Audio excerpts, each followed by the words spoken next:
नमस्ते, मैं हूं संजय दीक्षित और आप देख रहे हैं दी जयपुर डायलॉग्स। अतीक अहमद अब इंटरनेशनल स्टार हो गया है। क्यों? क्योंकि अब तो अल-कायदा ने भी उसका समर्थन कर दिया है। अब देखिए अतीक अहमद का समर्थन कहां कहां से आ रहा है। अतीक अहमद एक होनहार गुंडा था, आप सब जानते हैं। एक ऐसा ज़बरदस्त टैलेंट था गुंडागर्दी में जिसके समाप्त होने से गुंडागर्दी का एक अध्याय समाप्त हो गया है और यह बात हमारे खलीफा लोगों को अच्छी नहीं लग रही है। तो अब देखिए अल-कायदा क्या कह रहा है। अल-कायदा कह रहा है कि हम सब जालिमों को ख़त्म कर देंगे जिसने हमारे अतीक अहमद को शहीद किया। अतीक अहमद तो एक बड़ा भारी, जिसको हम कह सकते हैं कि एक बिल्कुल बहुत ही रहम दिल इंसान था। उसने लोगों पर बड़े रहमो करम किए। उसने लोगों को ज़िंदगी के अज़ाब से मुक्त किया।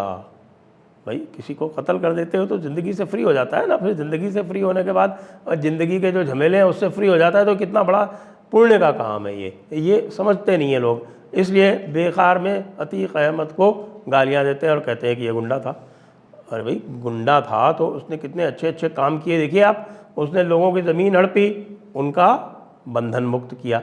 आप जब अपने जीवन में अपने बंधनों से बंधे रहते हैं, माया से आप जुड़े रहते हैं, आप कभी ज़र से, कभी ज़मीन से, कभी जोरू से उसके मोह पाश में जकड़ के, और आप अपने आप को तरह तरह की माया से बांध लेते हैं। तो अतीक अहमद जो था वो एक ज़बरदस्त काम करता था। वो लोगों को इन बंधनों से मुक्त कर देता था और कई बार तो उनको जीवन मुक्त कर देता था।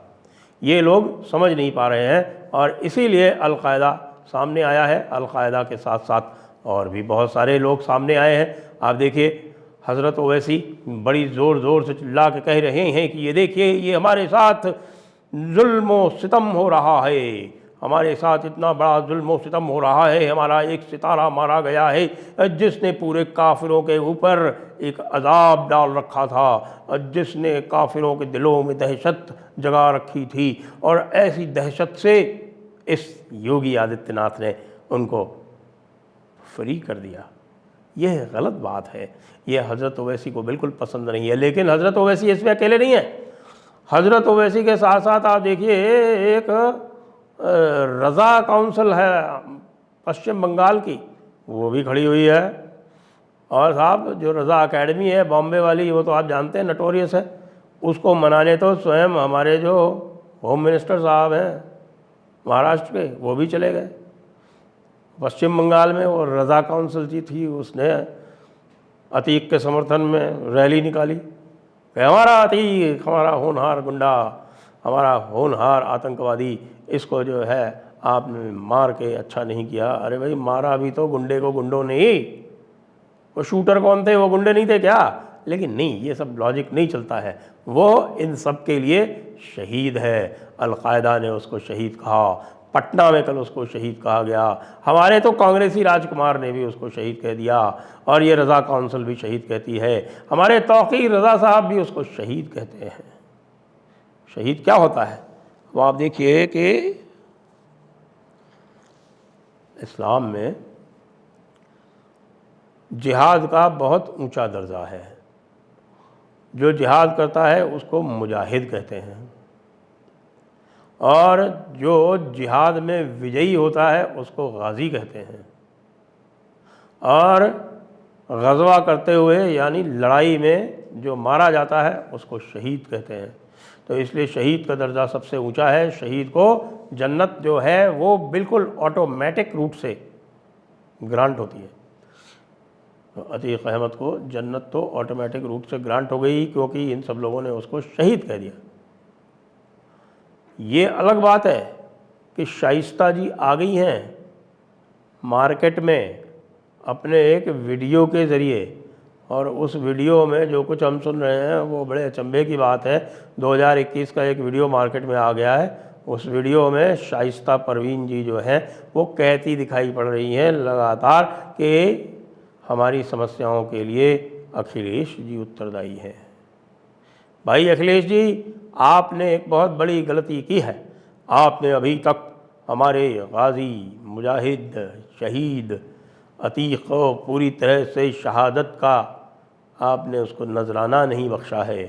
आपने यह कौल नहीं किया है कि अतीक शहीद है, इसलिए आपको ज़ोर ज़ोर से बोलना चाहिए कि अतीक शहीद है। अतीक के बराबर का कोई आज तक कोई शहीद न पैदा हुआ था, न पैदा हुआ है और न पैदा होगा। जब तक अखिलेश जी आप ये नहीं बोलेंगे तब तक आपका कोई भी जो मान मनव्वल है वो नहीं चलेगा। आप यदि सोचते हैं कि आपको ऑटोमेटिक वोट मिल जाएंगे, ऐसा नहीं होगा। आपको जाकर शहीद की मज़ार पर सर झुकाना पड़ेगा। जी देखिए, जो भी शहीद होता है वो उसकी फिर मज़ार बनती है। ये वैसे भी बरेलवी सुन्नी लोग हैं, तभी तो तौक़ीर रज़ा उछल रहे थे ना ज़ोर ज़ोर से। देवबंद की तरफ से आपने अभी तक कुछ नहीं देखा होगा। अल-कायदा वाले तो खैर आजकल अपना हिस्सा लेने के लिए और अपना प्रभाव प्रभुत्व दिखाने के लिए कभी भी कुछ भी बोलने लगते हैं। तो उन्होंने तो बोल दिया, वो भी हनफी नहीं है, बरेलवी नहीं है, लेकिन तौक़ीर रज़ा बोल रहे हैं, वो तो हनफी बरेलवी है ही। और भी लोग जो हैं जो गद्दी समुदाय से आते हैं, गद्दी मतलब तांगे आगे चलाते हैं लोग, ये तो गद्दी वाले जो हैं, उनमें से भी कोई नहीं बोल रहा है। उनमें से तो बहुत सारे लोग बोल रहे हैं कि ये तो अपनी मौत मारा गया, क्योंकि ये तो हमारे गद्दियों के ऊपर ही बहुत जुल्म किया करता था। लेकिन नहीं, हमारे लोग कतर से भी बोल रहे हैं। एक शेख साहब जो थे वो कतर में खड़े हो गए, और एक शेख साहब जो थे वो बहरीन में खड़े हो गए। अब आप ये देखिए, बहरीन वालों को क्या लेना देना। बहरीन तो शिया मेजॉरिटी है, लेकिन उनके जो रूलर्स हैं वो सुन्नी हैं, तो उनको भी बिल्कुल दिल से दिल मिल गया। अब आप ये बताइए कि उत्तर प्रदेश में जब से योगी महाराज आए हैं तब से 183 माफिया ऑबली गुंडे एनकाउंटर में मारे गए हैं। उनमें से 59 मुसलमान भी मारे गए हैं, यानी 183 में से 59 जो है वो आप ये मानिए कि लगभग 40-42% बनता है। तो 40-42% के अतिरिक्त जो हैं, यानी लगभग 60% जो हैं वो तो हिंदू ही हैं, लेकिन उनकी बात कोई नहीं कर रहा। देखिए, आदित्य राणा की बात कोई नहीं कर रहा, विकास दुबे के समर्थन में कोई नहीं खड़ा हुआ, और भी बहुत सारे जितने मारे गए हैं उनके समर्थन में कोई नहीं खड़ा हो रहा। जो अभी लिस्ट जारी हुई है उसमें भी इक्के दुक्के को छोड़कर ज़्यादातर जो हैं वो हिंदू ही हैं, और उसमें से भी अधिकतर ठाकर भाई हैं, लेकिन उससे तो कोई कुछ नहीं कह रहा। लेकिन अतीक मामला ज़रा स्पेशल है। जो अब अतीक के बारे में ये चल रहा है, तो अब आप ये सोचिए कि मुख्तार भाई का क्या होगा। अब मुख्तार भाई जो हैं वो अकेले ऐसे बचे हैं जो परचम ऊंचा लेकर चल रहे हैं। उनका परचम बहुत हाई है, लेकिन डर जो है वो इससे भी अधिक है। अब वो पूरी तरह से मना कर रहे हैं कि साहब मैं ना तो मेडिकल के लिए जाऊंगा और ना मैं कचहरी जाऊंगा बयान दर्ज कराने। वहाँ पर जब भी मेरा केस चलता है तो उसमें मुझे पेश होना पड़ता है, ये मुख्तार भाई कह रहे हैं। लेकिन सिक्योरिटी के चलते अब मेरे लिए संभव नहीं है कि मैं ऐसे स्थानों पर जा सकूं। वहाँ तो बहुत दिक्कत हो जाएगी। जब अतीक भाई नहीं रहे तो मुख्तार भाई, तो उन्होंने तो कृष्णानंद राय का जो मर्डर किया था वो तो बहुत ही भयंकर तरीके से किया था। तो फिर कृष्णानंद राय का भूत जो है वो अगर आ गया कहीं पर, जैसे पता नहीं किसका भूत जो है वो आ गया हमारे अतीक भाई के लिए, और अतीक भाई को पहुंचा दिया उसने नरक। अब एक बात और इसमें सोचने वाली है कि आप लोग ये सोच रहे होंगे कि भाई ऐसा क्यों है, तो हम आपको फिर से बता दें कि इस्लाम में जितना बड़ा बदमाश और जितना बड़ा गुंडा और विशेषकर से गैर मुसलमानों को मारने वाला, उनके माल लूटने वाला हुआ है, उसको उतना ही बड़ा मुकाम दिया जाता है। जो सबसे बड़ा जालिम हुआ है यानी कि औरंगज़ेब, उसको सबसे बड़ा मुकाम दिया जाता है, उसको कहा जाता है वली। औरंगज़ेब हमारा वली है। आप किसी हनफी सुन्नी मुसलमान के सामने अगर आप कुछ कहेंगे औरंगज़ेब को तो वो बुरा मान जाएगा। औरंगज़ेब के अलावा बड़े बड़े जितने भी लुटेरे, बलात्कारी, बदमाश, बर्बर जितने भी आए हैं उनको सबको यही मुकाम दिया गया है, चाहे वो मोहम्मद बिन कासिम हो, चाहे वो महमूद गज़नवी हो, चाहे वो मोहम्मद घोरी हो, उसके बाद में फ़िरोज़ तुगलक हो।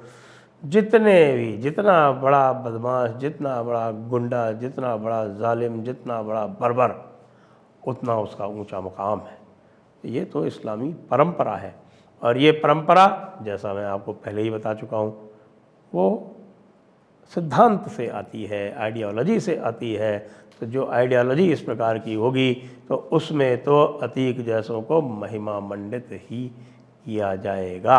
अब ये हमारे ऊपर है और आपके ऊपर है कि किस तरह से इन महिमा मंडन करने वालों का हम ठीक से महिमा मंडन करें। जय हिंद, वंदे मातरम।